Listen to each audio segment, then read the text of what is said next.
Amr. He was born in Sudan. Muhammad Adam has been given many titles, including the Devil of the Morgue and also the title of the murderer of female students. This is one of the most horrific real-life stories that actually happened in Yemen. When Muhammad Adam was just 7 years old, his mother was raped in front of his eyes.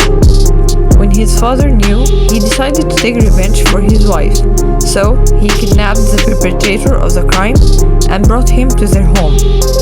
And then he killed him and cut his body parts into small pieces and then buried them in a land next to their house that was for livestock.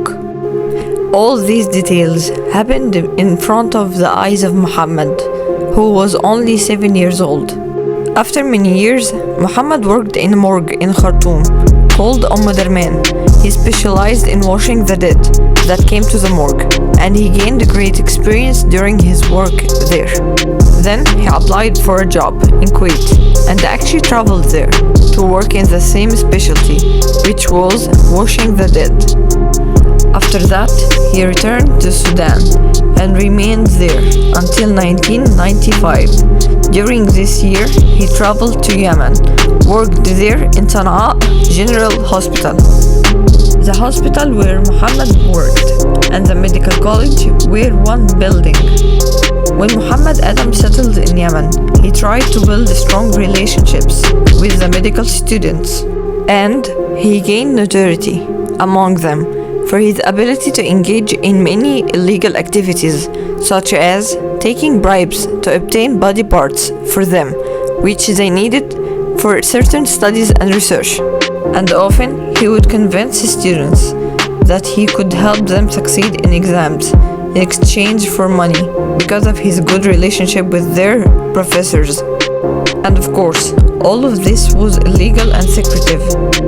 He was also known for being able to acquire recorded lecture tapes through various illegal ways, which he would then sell to absent students. And this situation persisted until 1999. An Iraqi student named Zainab was studying in the medical college. She often heard from her classmates about the money that Muhammad take from them to help them obtain parts of corpses and also assist them in succeeding in exams. And one day, Zainab needed a skull, so she approached Muhammad to help her obtain a human skull, giving him the money he requested. But Muhammad began to evade her more than once. And one day, Zainab went to Muhammad to ask him about the skull, but he tried to evade her again. So Zainab threatened him that she would expose him and report that he was taking bribes if he didn't give her the skull as he told her. At this moment, Muhammad decided to do to Zainab what he had done to many victims before her. So, he lured her into the morgue. First, he killed her using a sharp knife, then cut her body into small parts, keeping some of them inside glass boxes containing a special liquid that preserves human remains as long as possible away from rotting. As for the rest of the body parts, he got rid of them, and even the bones. He completely concealed. This was through a chemical substance that he composed himself. This substance could dissolve body parts and even bones. After killing Zainab and succeeded in getting rid of her completely, he stood at the outside door of the morgue as if nothing just had happened. Zainab's mother began to feel worried about her daughter, who was late for her normal appointment, and so she called Zainab's friend, who told her that Zainab informed her that she was going to Muhammad to tell him about the skull. The mother went to the morgue and met Muhammad, who she asked about her daughter, but he completely denied that he had seen her that day and also denied that she came to him. The mother wasn't reassured by his words or his way of speaking. Not believing a single word, she reported to the police that Muhammad was taking bribes from her daughter Zainab and her classmates. She also claimed that he was behind her daughter's disappearance. The police arrested Muhammad, interrogated him for a long time, but released him due to lack of evidence. Despite this, Muhammad Adam continued working at the morgue.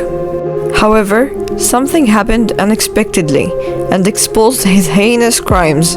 One day, one of Zainab's friends spotted Zainab's bag in a distant concealed location inside the morgue, so she immediately informed Zainab's mother, who reported it to the police and the university officials. The police swiftly headed to the morgue, apprehended Muhammad, but this time with a compelling evidence, which was the presence of Zainab's bag. Charges were filed against Muhammad for causing the disappearance of the student Zainab. Under pressure, Muhammad confessed to all his crimes that he committed in Yemen, Sudan, and also Kuwait, detailing how he carried them out. During the investigation, the police went to the morgue to search for more evidence against him, and indeed, they found numerous parts of bodies and scattered remains inside the morgue. Muhammad confessed to committing 16 murders of some female medical students, using the same method he used to dispose Zainab. That's why he was called the Devil of the Morgue, and also the killer of female students. And also, he confessed that one of his crimes that he committed in Yemen was the murder of his pregnant secret lover, who was helping him to sell what he had from his victims. He killed her due to a disagreement occurred between them, so Muhammad decided to get rid of her. He killed her, then opened her stomach using a knife, extracted the fetus from inside of her, and kept it inside a glass box at the morgue until he was arrested. He decided to dismember her body, and then he disposed it using the liquid substance. When he was arrested, he also confessed that he had killed more than 11 girls in Sudan and disposed their bodies in the same way. Before his arrest and confession, numerous cases of his victims' disappearance were reported against an unknown perpetrator. Muhammad Adam stated during his confession that he also collaborated with illegal organizations to sell organs from his victims. He would kill the victims and sell parts of them to these unlawful organizations. If he failed to get rid of one of his victims on certain occasions, he would dismember the body into small parts. Then he would request the university to issue burial permits for these remains, claiming that they were becoming a burden in the morgue and that he couldn't keep them there. This plan was working, and indeed, he obtained the necessary permits for their burial. As a result, the bodies of his victims disappeared completely, leaving only a few in the morgue. Often Muhammad Adam didn't settle for just killing his victims. He would sometimes sexually assault them after their death inside the university morgue before dismembering them. It is worth knowing that he recorded every step of these actions in videos, preserving them on tapes. And he mentioned that he also took pleasure in what he was doing. In 2001, he was executed in a public square in front of a large crowd of Yemeni citizens after killing more than 27 victims.